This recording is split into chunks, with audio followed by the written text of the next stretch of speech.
Good night, people of God. Listen, I had an interesting evening. I slept most of the day. I hope you all had a amazing day. I hope your day was very productive, full of joy, or if you lounged around like I did, got rest. I hope you've rested very well.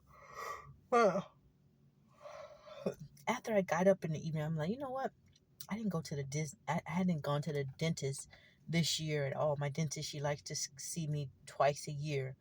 But I hadn't gone this year, which was fine. She always compliments my teeth.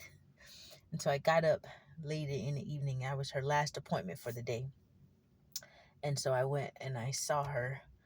And because I take care of my teeth so well, so she says, that's fine. Just keep doing what I'm doing.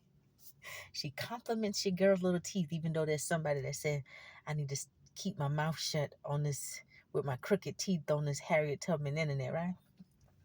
But she compliments my teeth. She says they're really white for me not ever having any treatments, just brushing. You know, you can brush your teeth. I don't care how your teeth look. If you really brush your teeth 2 to 3 times a day, you will clean your teeth and floss 2 to 3 times a day, which I don't always floss 2 to 3 times a day or brush 2 to 3 times a day, but I do brush and floss every day. And my teeth are crooked. They're not as straight as they were because when my wisdom tooth came in, and sometimes that's a good thing to have wisdom tooth. If you ever have to pull one of your back teeth, you got extra teeth coming in because we ain't getting no more. Nowadays, people are pulling them out, buying new. But when my wisdom teeth, I have all four of them that come in. They don't bother me. But when they came in, they forced their way in. They had to make room. So they shifted all of my other teeth. So if you see here at the bottom, that's where they shifted them out of place mostly. And, you know, when I was younger, I didn't always take care of my teeth well. So I had to get fillings. I had cavities. So I have fillings in some of my back teeth, but they've been there for years, you know. But for the most part, I have all of them that God gave me, and I'm going to keep them that way as long as I can take care of the teeth that God gave me. I don't care how crooked they are. I love my smile. I love my smile and I love my crooked teeth. I'm sorry that some people feel like they have an opinion about my crooked teeth. But anyway, you know what I want to say, people of God?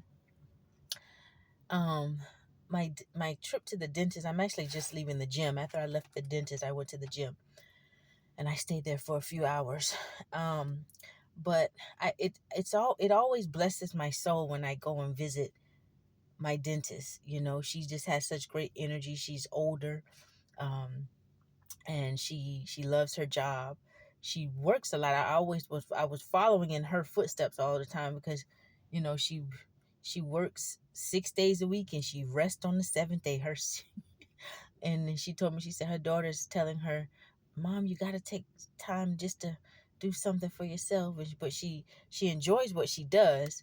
But so she changed up her schedule a bit, and so she was telling me today, you need to take time and do something, you know, change up your schedule a little bit. She's like, but you know, I know when it's in you, it's in you. She's, I guess, even though she's married and she has one child, well, her daughter's an adult, she was like, it's just still in me, you know. I'm always thinking. She said, even sometimes when I sit out, get in my recliner, and I find myself doing the same thing she does. Sometimes I have my little one spot when I'm at home making videos in my, in my recliner. That's making videos in that chair. That's the same recliner that I can relax in. I can read in, and sometimes I end up falling asleep in. And she was like, but even though, you know, when she, you know, taking more time to ourselves, she said she finds that social media, it's it's like dehumanizing us. She said it's caused so many people to be in isolation where you don't have contact anymore. And she said from her era, because she's in her late 60s. And she said, you know, in her era, you know, you would visit each other, you would talk to each other. And she said, even her girlfriends now, she said, I do have a Facebook, but I think she said she had less than 10 people or 8 people or something. And she says all of her girlfriends, she rejected their friend request. she, she said she will not accept their friend request. She said they try to send her friend request. She said she's telling them, no, we don't need to be friends on Facebook because we need to have stuff to talk about. We need to have stuff to communicate. She says you need to have somebody to communicate with, and it reminded me, my grandmother back in the day, they when her friends would come over, and sometimes when they would visit one another, when they would leave the house, they would walk them outside. I can remember my grandma walking the people that would visit her. She would walk them outside in her yard, and she would be saying, y'all ain't got to go now, and just still talk to them and stuff like that. And then sometimes some of the older folk, they would be crying when, even though they not it's not like they was going far, but they would be crying when they departing from each other. And now you really don't have a lot of that. And I believe in, that's a good thing, having um that type of communication, whereas it's not always so isolated, keeping yourself so isolated. I don't believe it's is really good for our mental health. um but I don't know how do we come out of that sometimes. I'm a outgoing person. I like to do different activities. I like to, be at the gym. I like to go to the beaches, the waters, go on trails and stuff like that. But as far as building those type of connections like the older days, it's not always easy because we do have a lot of evil sometimes that hides in people, and we have sometimes people that will get close to you not for good intentions, and they will learn about you to tear you down. So if you don't have relationship with people, I remember one time I had this friend that said the devil you know is better than the angel that you don't. Which mean, if you don't have people, if you already have people and you know them, you know how they operate, even though they may have certain things about them that get on your nerves. That's, you know them, you know their limits, you know how far they're gonna go, versus the people who come into your life and they seem like an angel, but you don't really know them like that. You haven't really built any time with them. Because sometimes people you can, and then you can build time with people for 15, 20 years. And when something, if you start to develop yourself or grow in a certain area, people will change on you. People can start out, being a good person to you. It can be like a good brother, a good sister, and when you start building something or moving in a direction that you never moved in before, just growing, then you start to see what's inside of them come out. I had someone who was like a big sister to me for over 15 years. This was somebody I looked up to, just was always, I admired them because professionally, they were so sharp professionally. I just admired, they had multiple professions, and I assisted them when they needed me to assist. I was there. I never had a sibling before. So I always wanted sisters and brothers, and for me to have a sister in my life, and then my cousin, she was the closest thing I had. I had a older cousin. She and I were very close, but she died a few years ago. She was the closest thing I had to a sister as well. And we would get upset with each other sometimes and then call each other, apologize, call each other names. But we had so much love for each other. We would laugh together. We would pick at people together, you know. And she died prematurely. And then the sister that I had, she and I was, like I said, friends for over 15 years. And when I left my profession, I started a business and I started to grow. Over the years, I just started seeing certain things that I never saw before. And so I would, kind of back away from her. I ended the friendship. And then, when people know you for so long, they know what to do and what to say and how to do it to make amends with you. And so and we also got to be forgiving. And there were times when I would forgive and, would be friends again. And it was like over 3 times, I just, my spirit was just leading me to back away from this friendship. And then there was the last time we reconnected, um, she just tried to destroy my name. It's like she tried to destroy me, and that was in her all this time, and I never did anything to deserve that. She repaid my good with evil. And it was very painful because it was like, how could you know somebody for so long and then all of a sudden they try to just destroy you and leave you, hang you, just leave you to just die in a place of betrayal, you know. So it doesn't make it easier. It makes it difficult. It makes it difficult for you to trust new people. It makes it difficult for you to trust new people. You know, but that's what she was saying. You know, it's because of social media. And I believe that's true as well, but I also believe the times that we're living in, wicked and evil days that we're living in.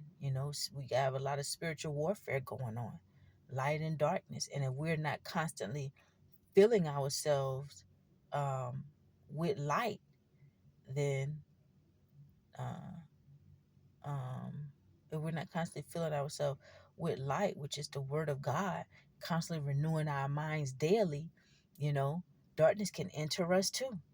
Darkness can enter us too. And the Bible also says bad company corrupts good character. And sometimes you can establish the friendship.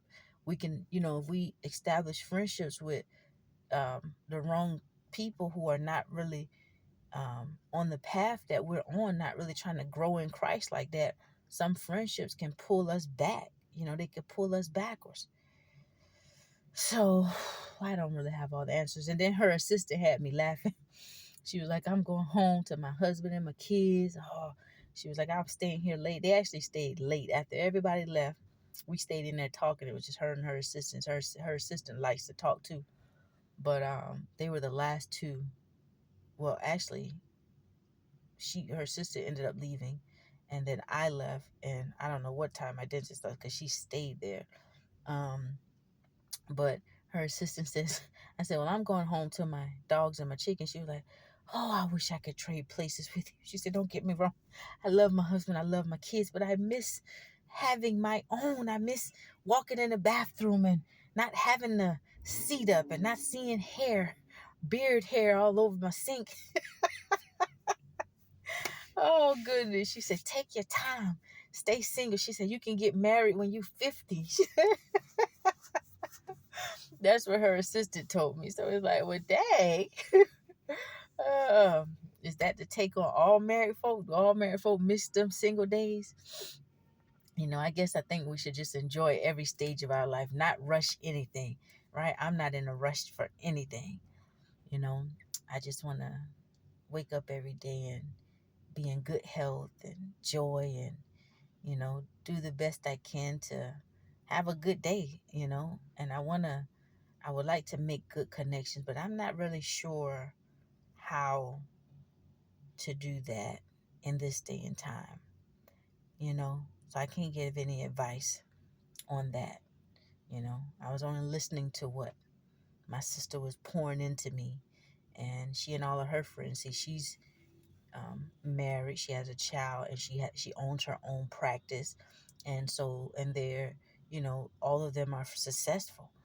So the two other friends, is three of them, so they all are well accomplished. There's no competition. And she said, even when we don't talk to each other every day, we miss days, but when we do sit and catch up, it's like we never missed a beat. That's because everybody's happy with their own life. Everybody's content with what they have going in their own life. And so these days and times, it's like, I guess, in my opinion, if you were to meet or establish new friendships, connections, everybody has to be comfortable with their own life. And it takes time to learn about folk enough to see if they are comfortable. I'm not saying that people just have to be settled and not working towards anything, because there's so much inside of me. I think I'll be working towards something. I remember one time my cousin told me, she was like, you always doing something new. What else you got going on now?